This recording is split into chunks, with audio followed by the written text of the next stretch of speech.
Okay, hello students. Welcome once again to Ocean's Robotics. In this video, we're going to be considering the introductory aspects of simple harmonic motion. And as usual, I'd like you to go through the slides one by one, and then at the end, we shall reason together based on what you have watched. So let's go ahead and go through the slides.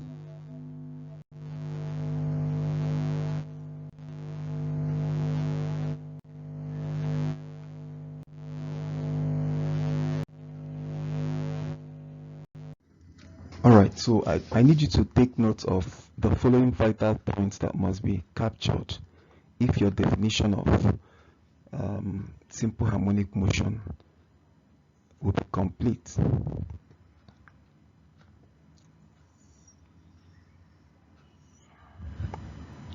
Simple harmonic motion, the first vital ingredient is that the body must be undergoing periodic motion. All right, the second, along a straight line.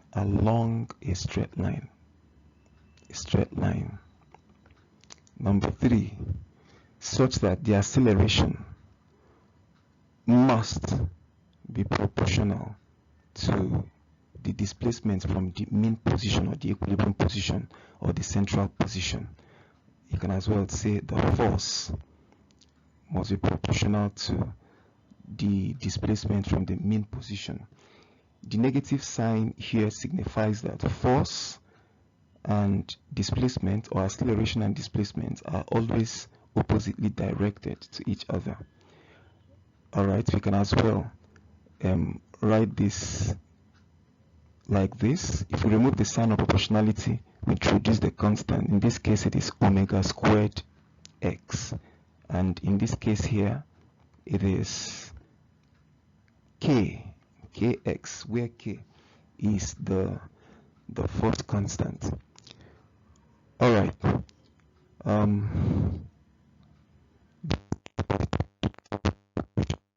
Now there are three aspects that must be captured under simple harmonic motion. The first one is simple harmonic motion from circular motion. You have to understand this. Number two is from the simple pendulum.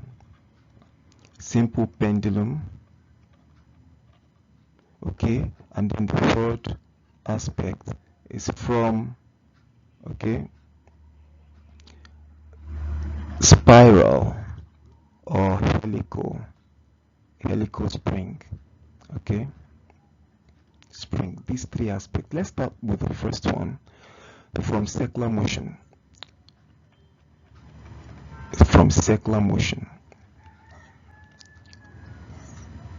Alright, so a body that is undergoing circular motion does not necessarily undergo simple harmonic motion. They are two different things.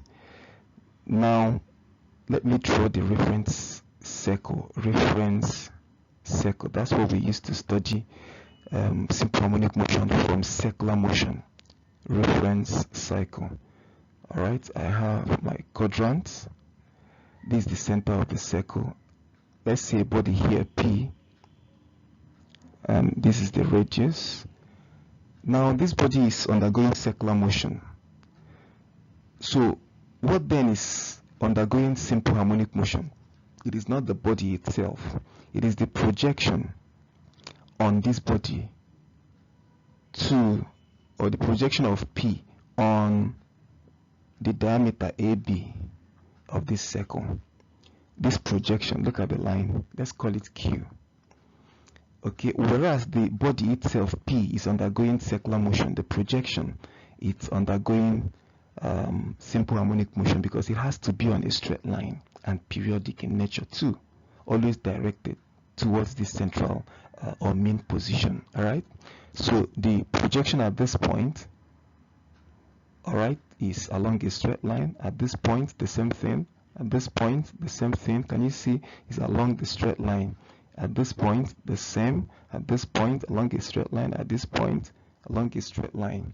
So I need you to take note of the fact that the body itself, P, is not performing simple, rather the projection of P of the body on the diameter AB. Is that okay? Alright, so let's now consider some of the vital formulas which we saw under circular motion. Please, I encourage you to watch the video on circular motion. I think I'm going to be attaching the link somewhere in the description box below. Please do well to watch the video. Now, under circular motion, because we are considering simple from circular motion, I need you to recall that period is equal to the time taken to make one complete oscillation. This is the number of oscillations, or cycles, okay, and this is the time taken. And period is also given as the inverse of frequency. Period is also given, we saw it in that video, 2 pi all over the angular speed, that's the omega, and the unit of period is second. Okay, please take note of that. That's S, don't mind me. Alright, so again, frequency is equal to the number of complete cycles made in 1 second, so N over T. Just flip it the other way around, you get frequency from period is also equal to 1 all over period is also equal to omega all over 2 pi, and the unit is what? Is hertz, or of course the real unit is cycles per second. Take note of that. Alright, amplitude, that's the maximum displacement from the mean position. If we use graph, say we have this, okay, this is the peak. The distance between here and here is the amplitude. This is the mean position. The distance between here, this point, and this point is the amplitude, and the unit of amplitude is meters, M. Take note of that. Alright, we also considered, we saw the following formulas. We saw that S is equal to theta times R. That's the angle swept through, or the angular displacement, times R. And then V is equal to the angular speed times R. And of course, A is equal to the angular acceleration times R. The linear acceleration is equal to angular acceleration times R. Don't forget that. And the unit of S here is meters. The unit of V here is meters per second. Don't forget. The unit of acceleration, linear acceleration rather, is meters per second squared. Alright, from there we also noted that omega by definition is the angle swept through, or the angular displacement times time, and the unit is rad, or radian per second. Take note of that. And then the linear speed or velocity, or the tangential speed, is distance or displacement all over time. The unit we had noted it before, meters per second. And then acceleration is change in velocity all over time. The unit we had noted before, meters per second squared. The angular acceleration is equal to change in angular speed all over time, and the unit is rad per second squared. Please take note of the following. Okay, so now from simple harmonic motion from simple pendulum, Okay, from simple pendulum, simple pendulum, simple pendulum. Okay, so let me draw my simple pendulum.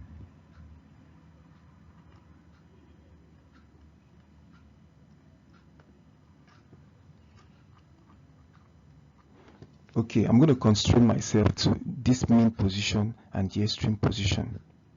The extreme position and then the mean position. All right. Now let's begin the mean position.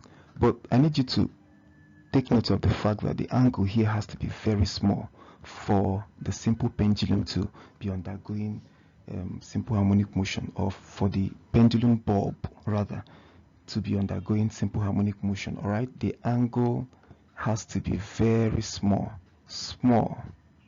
All right, very, very important. Okay, now at the mean position, there's no point considering this side. This side is a kind of a mirror image of this side, so just the mean position or the central position and the extreme position. Let's find out what happens at the different positions. So mean position,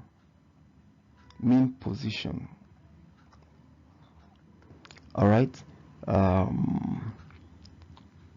x, that's the displacement from the mean position, is equal to 0.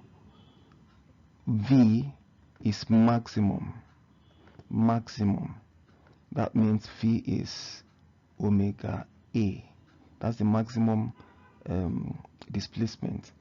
All right, and then acceleration is 0. Very, very important. All right, and let's continue. Still under mean position, potential difference is 0.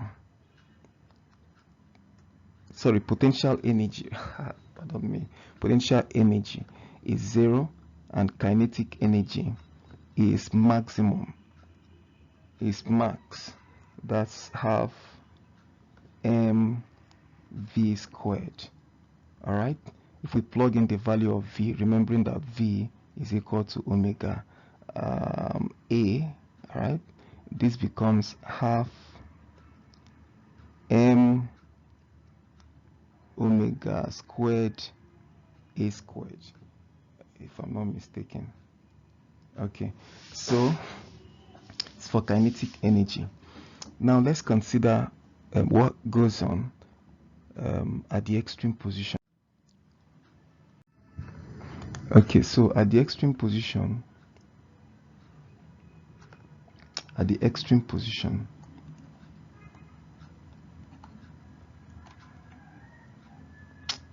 okay, so at the extreme position, x is maximum, that's the amplitude. V is 0.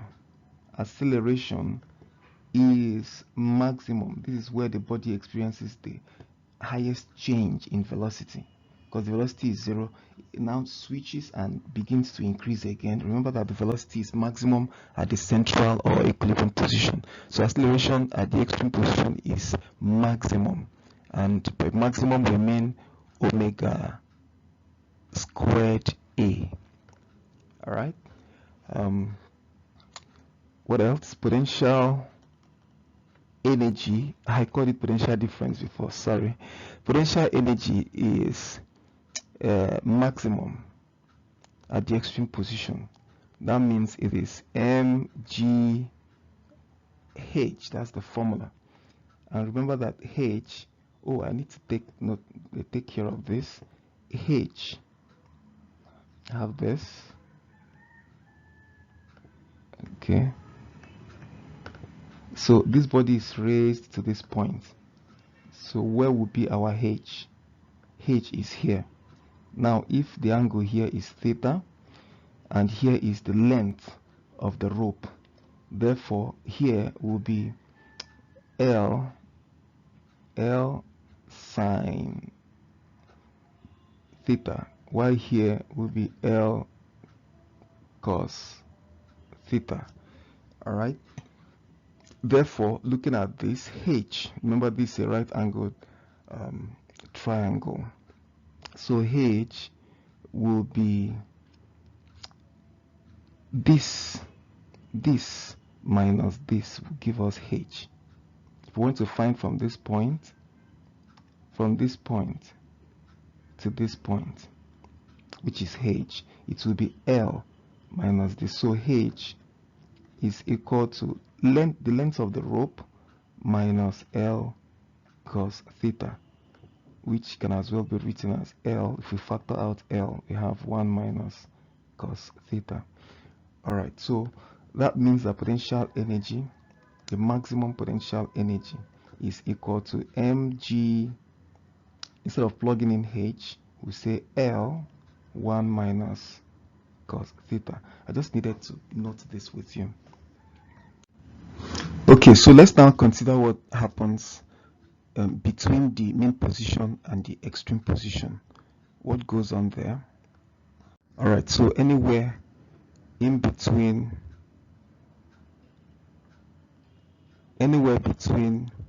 this, let me draw. Still have my pendulum bulb. All right, so anywhere between the main position and the extreme position, you will get that S will have a value. It can be 1, 2, 3 cm etc. All right, S has a value. It's not 0. Remember that S is 0 here and S is maximum here. All right, but at this at anywhere between this and this, all right, S has a value, and then V will be equal to omega square root of a squared minus x. Take note of that. And then linear acceleration, of course, will be omega squared x. You can put minus if you like. All right. And then the kinetic energy,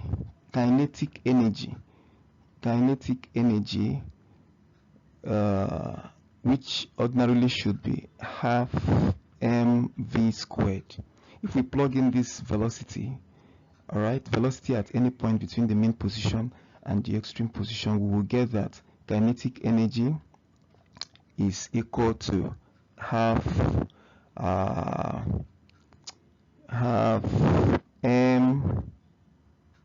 Okay, that's omega squared a squared minus s everything squared. That's x squared rather. If you tidy this up, you will get half m omega squared a squared minus x squared. This is what you're gonna get. Again, it skipped my memory. Now I should have mentioned before the maximum speed. We said speed is maximum at the central position. That is v is equal to omega a. Please also note that v is equal to the square root of 2gh. Now this is gotten by equating potential energy to kinetic energy. Remember, at the central position, all the potential energy, all right, will be converted to kinetic energy. That's at the main position. And if the law of conservation of energy must be conserved, then PE must be equal to KE. So if I have mgh equal to half mv squared, okay, then the m takes care of the m, and you end up having v, which is the maximum v. Maximum v will be equal to square root of 2gh. Please take note of that. It almost skipped my memory. Okay. Again, the period, of course, the period, we are still considering simple pendulum. Period is equal to 2 pi square root of L over g. Note that the period is inversely proportional to the acceleration due to gravity, and directly proportional to the length of the rope to which the pendulum bob is attached. Alright, so if the period increases, or rather if G increases, it therefore means that the period will decrease. And if G decreases, then the period will increase. What does this mean? On the moon, the acceleration due to gravity is roughly 1.6 meters per second squared. Alright, so it's less than 9.8, which is obtainable here on Earth. Okay, now you notice that because T and G, that's the period, and the acceleration due to gravity are inversely proportional, the period will be high. And the increase in period means that the body will move slowly. Of course, there's a relationship between period and speed. Do you still remember? We said period is 2 pi all over omega. Now, if you recall that V is equal to omega r, that means omega is equal to V over R. Plug that into here, you get that T is equal to 2 pi all over V over R, and this gives us 2 pi R all over V. This is another formula for period. Now, can you see that period and speed are inversely proportional? So if the period increases, it therefore means that the speed will drop. So the pendulum bob on the moon will be moving slowly, slowly, slowly. Is that okay? And of course, the frequency is 1 all over 2 pi square root of, you just flip the G and L, G all over L, and that's the frequency. Remember, it's in hertz. All right, hertz. Okay, now, so let's now consider finally simple harmonic motion from spiral or helical spring. Okay, now again, the period is 2 pi m over k. Please notice that the mass or the weight attached to the spring affects the period of oscillation, whereas for simple pendulum, the mass does not affect the period or the frequency of oscillation. Please take note of that. Now the frequency here will be 1 all over 2 pi square root of k over m, where k is the stiffness of the spring or the force constant. Alright, and the mass in kg, k is in newton per meter. Alright, don't forget that Hooke's law still applies. F is equal to k, but instead of E we say x. That's the displacement from the central position. Okay, another formula to take note of is that kinetic energy is half k, then we can say a squared. You remember, under Hooke's law, the energy stored in a spring or the work done in an elastic material, okay, is work or potential energy is equal to half Fe, but in this case we'll be saying A or Fx. All right, so if kinetic energy becomes maximum, that means X will be equal to A, and therefore we can write it like this. Okay, so finally notice that if T is equal to 2 pi the square root of m k, and T is also equal to 2 pi omega, therefore omega in this case, work it out, you notice that omega will be square root of k all over m. All right, so I think we are going to stop here for this video. Again, this is just the introduction. All right, we have about 20 practice problems in this topic, please do well to stick diametrically to the end. Thank you.